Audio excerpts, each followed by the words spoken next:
नमस्कार, अंग्रेजी पाठशाला में आपका फिर से स्वागत है। पिछले 4 दिन से मैं आपको हैव हैज हैड के अलग-अलग प्रयोग बता रहा हूं अंग्रेजी में कैसे किया जाता है। पहले वीडियो में मैंने बताया कि हैव हैज हैड को खाने-पीने में कैसे इस्तेमाल करते हैं। दूसरा वीडियो में मैं आपको बताया हैव के साथ टू लगा के या हैज के साथ टू लगा के या हैड के साथ टू लगा के हम कंपल्सरी की बातें कैसे करते हैं। तीसरे वीडियो में मैंने आपको बताया कि हैव हैज हैड के साथ हम गॉट का इस्तेमाल कैसे करते हैं। ये है पोजेशन में, यानी अपने पास कुछ चीज है ये बताने के लिए हम हैव अकेला भी लगा सकते हैं, हैव गॉट भी लगा सकते हैं, हैज अकेला भी लगा सकते हैं, हैज गॉट भी लगा सकते हैं। आई हैव अ कार या have got a car, he has a car या he has got a car. और पास्ट में इसको गॉट के साथ इस्तेमाल नहीं करते हैं, ये भी मैंने आपको बताया। तो वहां पर सिर्फ आई हैड बोल सकते हैं या ही हैड बोल सकते हैं। तो ये हो गया पोजेशन की बात। कल मैंने आपको हैव हैज हैड के बारे में बताया था कि इसको परफेक्ट टेंस में कैसे इस्तेमाल किया जाता है। परफेक्ट टेंस में ये बहुत बड़ी भूमिका निभाता है जब हैव हैज हैड हम इस्तेमाल करते हैं। तो have has had perfect tense में ऐसे इस्तेमाल होता है कि उसके इस्तेमाल के बिना आप परफेक्ट टेंस में सेंटेंस ही नहीं बना सकते हो, क्योंकि परफेक्ट टेंस में हैव हैज हैड क्रिया का रूप नहीं है, वो सहायक क्रिया का रूप लेता है। और हैव हैज हैड सहायक क्रिया के बिना आप कोई भी सेंटेंस परफेक्ट टेंस में बना ही नहीं सकते। तो कल मैंने बहुत सारी बातें आपको उसके बारे में बताया था, एग्जांपल्स भी बहुत सारे दिए थे। आज मैं आपको हैव हैज हैड का जो आखिरी इस्तेमाल बताता हूं, जिसको हम अदर्स के कैटेगरी में डालते हैं। तो एक एक करके मैं बताता हूं कि इसको कैसे इस्तेमाल किया जाता है। इसमें ज्यादातर पॉजिटिवली इस्तेमाल किया जाता है या तो क्वेश्चन फॉर्म में इस्तेमाल किया जाता है। तो हम जब किसी को बोलते हैं कि आपका दिन अच्छा हो, तो हम बोलते हैं हैव अ नाइस डे। और कोई पिकनिक पे जा रहा है तो हम उसको बोलते हैं हैव अ नाइस टाइम, आपका समय अच्छा हो। और जब वो पिकनिक से वापस आता है तो हम उसको पूछते हैं did you have a nice time. और जब कोई नौकरी से वापस आता है, दिन में शाम को घर लौटता है, तो हम उसको पूछते हैं did you have a nice day, क्या आपका दिन अच्छा रहा।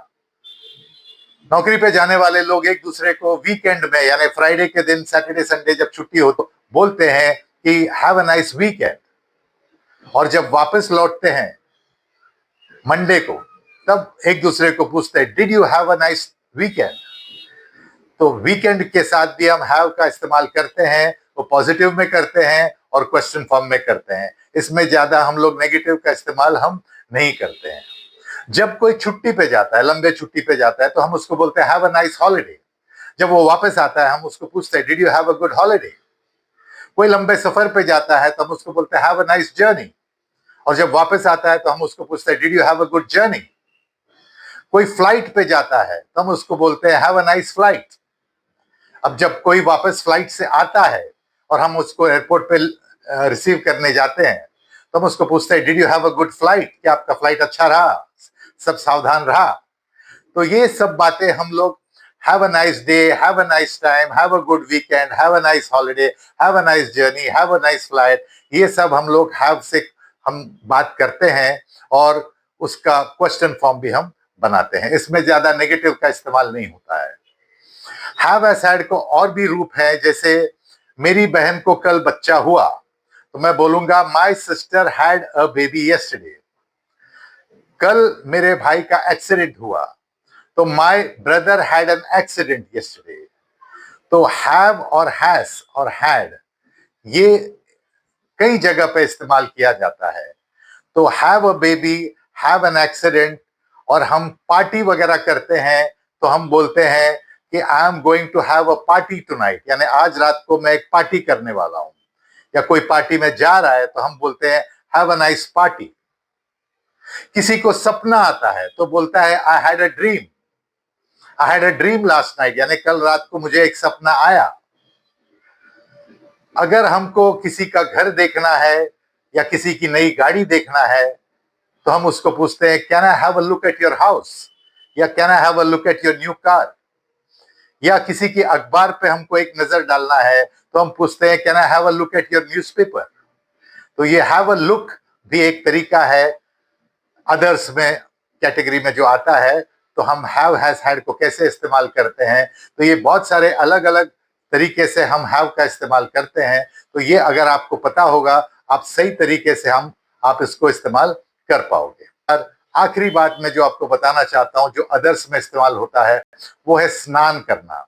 अब यहां पे एक बात आपको ध्यान रखना है कि जब आप बोलोगे आई हैव अ बाथ, तो यहां पर आप ये भी बोल सकते हो आई टेक बाथ, यानी मैं स्नान करता हूं। आई हैव बाथ का मतलब भी मैं स्नान करता हूं। तो बाथ की जगह हम शावर भी बोलते हैं, तो आई have a shower every day. Bath और शावर ये दोनों को आप कंटिन्यूस में इस्तेमाल कर सकते हो। जब कोई आपका दरवाजा खटखटाता है, जब आप बाथरूम के अंदर हो, कि आपको पूछ रहा है कि क्या कर रहे हो, तो आप बोलोगे I am having a bath या I am having a shower, यानी मैं शावर ले रहा हूं। लेकिन अगर आपने कोई नया शावर लिया है, शावर एक चीज भी होता है, जब आप शावर लेते हैं तो उस क्रिया को भी हम शावर बोलते हैं। तो शावर के दो मतलब होते हैं, एक चीज भी होता है जो शावर होता है, और शावर एक क्रिया भी है जो करते हैं। तो हैव अ शावर का मतलब है स्नान करना। लेकिन जब आप बोलते हैं कि मेरे पास एक नया शावर है, तो आप बोलोगे आई have got a new shower. वहां पे आप आई एम हैविंग नहीं लगा सकते हो। पोजेशन में आपको हमेशा याद रखना है कि कंटिन्यूअस फॉर्म पोजेशन में वर्जित है, यानी वर्जित है का मतलब यह है कि इसका इस्तेमाल नहीं होता है। आपको यह समझना है कि हिंदी में भी हम कभी भी मेरे पास एक गाड़ी हो रहा है नहीं बोलते हैं, मेरे पास एक गाड़ी है। तो या तो है या तो नहीं है। तो या either I have got a car या I haven't got a car, या आई हैव अ कार या I don't have a car. लेकिन I am having a car नहीं होता है। तो इसीलिए आपको समझना है। इसी तरह जब हम शावर की बात करते हैं तो आई हैव अ शावर बोलते हैं, आई एम हैविंग अ शावर तब बोलते हैं जब आप स्नान कर रहे हो। आपके पास एक शावर है तो आई हैव गॉट अ शावर ज्यादा अच्छा तरीका है बताने के लिए कि मेरे पास एक शावर है। तो इसी के साथ ये हैव हैज हैड का श्रृंखला खत्म होता है। लेकिन इसका एक वीडियो और मैं आपको कल बना के दूंगा, जिसमें हम हैव हैज हैड के एक ही सेंटेंस में 2 या 3 हैव हैज हैड का इस्तेमाल कैसे करते हैं, ये मैं आपको बताऊंगा। ये सारे वीडियोस देख के आप हैव हैज हैड के बारे में बहुत कुछ ज्ञान तो प्राप्त करोगे, बहुत सारी चीजें आपके दिमाग में बैठ तो जाएगा। लेकिन अगर हैव हैज हैड का आपको अच्छी तरह इस्तेमाल करना है, यानी आपको अगर ये जबान पे लाना है, तो आपको अंग्रेजी पाठशाला का क्लासेस ज्वाइन करना पड़ेगा। क्योंकि वो क्लासेस में हम हर एक चीज को अच्छी तरह न सिर्फ आपके दिमाग में बिठाएंगे, लेकिन आपके जबान पे भी अच्छी तरह बिठा के छोड़ेंगे आपको। यानी आपको इस काबिल बनाएंगे कि आप अपनी कोई भी मन की बात अंग्रेजी में बोलना सीखोगे। Thank you very much.